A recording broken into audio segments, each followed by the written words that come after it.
Hör zu, du verbrennst gerade Geld. Und ich rede nicht von ein paar Euro, sondern womöglich von Tausenden. Du glaubst, du machst dein Auto besser, aber die Wahrheit ist, du riskierst einen kapitalen Motorschaden.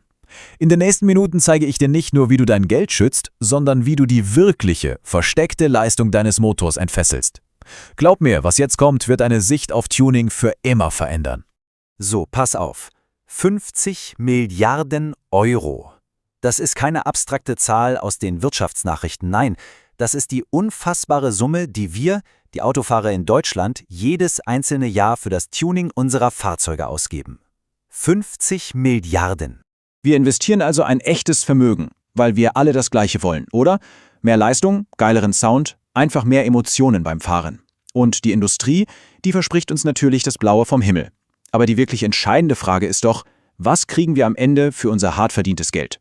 Und hier kommt die brutale, ungeschönte Wahrheit, die dir kein Tuner so ins Gesicht sagen wird. 90% dieser 50 Milliarden sind entweder reiner Betrug oder, noch schlimmer, aktive Zerstörung. Im Klartext, du bezahlst Leute dafür, dass sie dein eigenes Auto ruinieren. Der größte Irrglaube ist, dass jede Modifikation automatisch eine Verbesserung ist. Und genau das ist brandgefährlich und grundfalsch.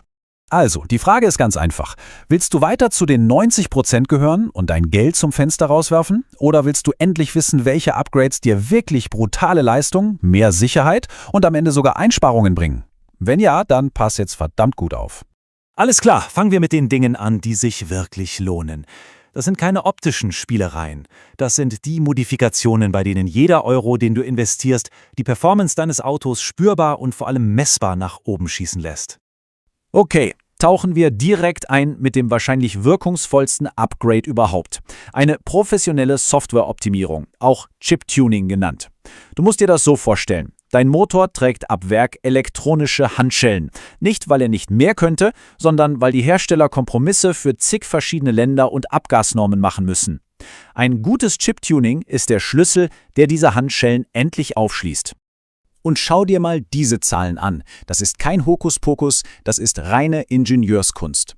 Nehmen wir ein Beispiel, das jeder kennt. Ein Golf 7 GTI. Ab Werk, was hat der? 228 PS. Okay, aber nach einer sauberen, professionellen Stufe 1 Optimierung, Leute, da reden wir von rund 300 PS und einem Drehmoment Plus, das dich bei jedem Gasstoß in den Sitz drückt. Das ist kein theoretischer Wert auf dem Papier, das ist freigesetztes Potenzial, das du jeden Tag spürst. Aber jetzt kommt der Knaller. Es geht nicht nur um rohe Gewalt. Ein sauber abgestimmtes Tuning kann deinen Spritverbrauch bei normaler Fahrweise um bis zu 10% senken. Rechnet das mal hoch bei den aktuellen Spritpreisen. Das sind locker 150 € Ersparnis im Jahr. Das heißt, eine gute Softwareoptimierung bezahlt sich über die Zeit quasi von selbst. Und das, Leute, ist der Punkt, den ihr euch fett hinter die Ohren schreiben müsst. Geht zu einem Profi. Irgendwelche billigen Softwaredateien aus dem Internet, das ist russisch Roulette für euren Motor. Ein echter Profi misst, analysiert und stimmt die Software individuell auf dein Auto ab, meistens auf einem Prüfstand. Alles andere ist Pfusch und ein Garant für verdammt teure Schäden. Mehr PS ist ja geil, keine Frage. Aber diese ganze Power muss ja auch wieder irgendwie zum Stehen kommen. Und zwar zuverlässig. Deswegen ist das nächste smarte Upgrade eine Performance-Bremsanlage. Und hört zu, das ist keine coole Option, das ist eine absolute Notwendigkeit, sobald ihr die Motorleistung erhöht. Schaut euch diese Grafik ganz genau an. Die zeigt nämlich was richtig Gefährliches. Bremsfading.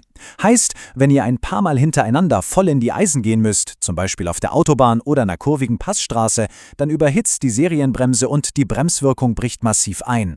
Wo die Serienbremse dann 42 Meter braucht, steht ein Auto mit einer Performancebremse schon nach 36 Metern.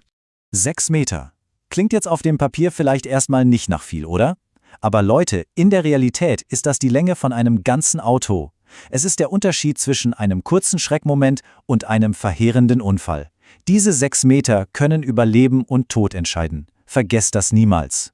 So, und jetzt seid ihr dran. Mich interessiert brennend, was war bei eurem Auto das eine Upgrade, bei dem ihr danach dachtet, wow, das ist ja ein komplett anderes Auto? War es die Bremse, das Fahrwerk oder doch die Software? Haut eure Erfahrungen mal in die Kommentare. Ich lese mir wirklich jeden einzelnen durch.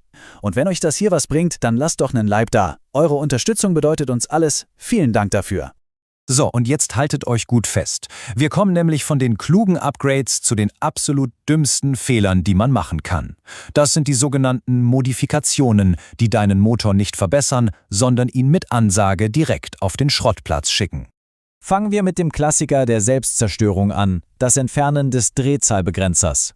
Lasst es mich mal ganz deutlich sagen. Dieses sogenannte Tuning hat genau 0 NULL Vorteile.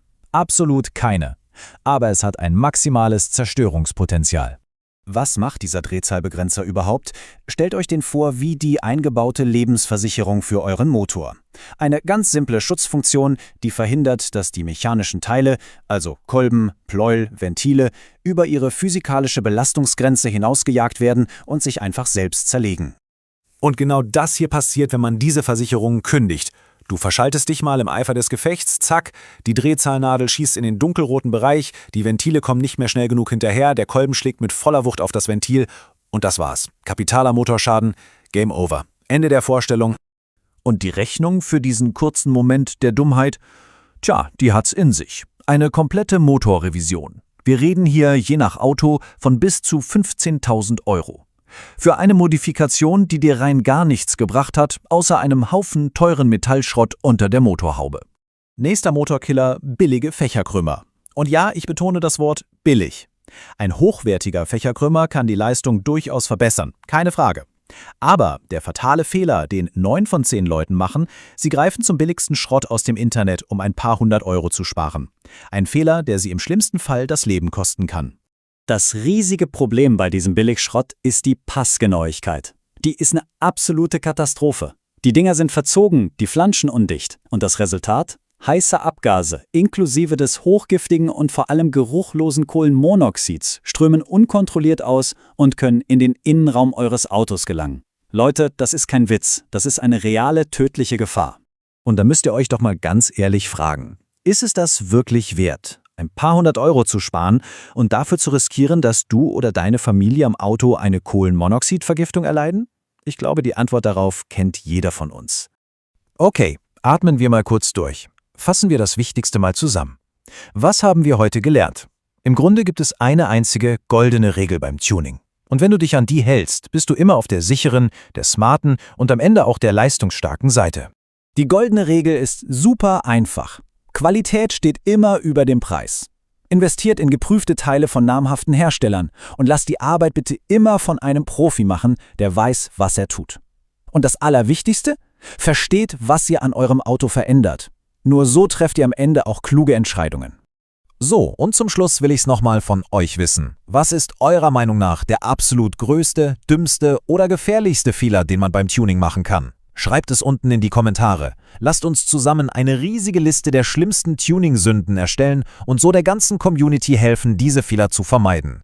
Lasst uns eine echte Kanallegende draus machen. Und wenn du in Zukunft kein Geld mehr für so einen Blödsinn verbrennen willst, dann abonniere jetzt den Kanal für weitere Analysen, die dir bares Geld sparen. Wir sehen uns auf der Straße, hoffentlich mit einem smart getunten Auto. Macht's gut!